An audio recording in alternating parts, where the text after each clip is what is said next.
जिसे तुम ऐयाशी समझते हो, वो शायद किसी डाकू की आखिरी मोहब्बत थी। और जिस मोहब्बत को तुम सौगात मानते हो, वो बिहड़ों में तड़पती एक रूह की चीख थी। चंबल के बिहड़, जहां रेत भी बारूद की खुशबू से महकती थी और रातें हमेशा किसी मौत की दस्तक से डरती थी, वहीं एक नाम था, निर्भय सिंह गुर्जर, डाकुओं का सरदार। लेकिन कोई नहीं जानता था कि उसके दिल के वीराने में एक कोमल फूल खिला था, सीमा। सीमा एक साधारण सी लड़की थी, गांव की, भोली, मासूम और उम्मीदों से भरी। उसे नहीं पता था कि किस्मत उसे उस रास्ते पर ले जाएगी जहां सिर्फ खून, बदला और डकैती है। एक रात डाकुओं ने उसके गांव पर हमला किया। घर जला, लोग मरे और सीमा को निर्भय उठा ले गया। पर जो होना था वो कुछ और ही था, बिहड़ में मोहब्बत की पहली आहट। सीमा कांपती रही, पर निर्भय ने उसे हाथ तक नहीं लगाया। वो बस देखता रहा, उसकी आंखें जैसे कोई अपना खो चुका हो।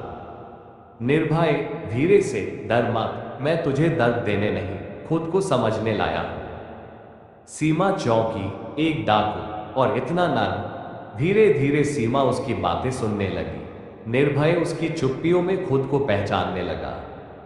वो दोनों रातों को चांद देखते और चुप रहते, पर उस चुप्पी में मोहब्बत पल रही थी। एक रात सीमा ने पूछा, तू मुझे लाया क्यों था?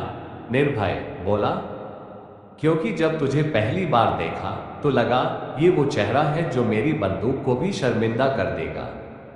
सीमा की आंखों में आंसू आ गए। सीमा बोली, थरथराते स्वर में, तो फिर क्यों हर रोज मेरी आंखों में उतरकर वापस चले जाते हो? मोहब्बत है तो कबूल करो, वरना छोड़ दो मुझे। निर्भय ने उस रात पहली बार अपनी बंदूक फेंक दी। निर्भय बोला, मैं डाकू था, लेकिन तूने इंसान बना दिया। अगर जिंदा बचा तो तुझसे ब्याह करूंगा।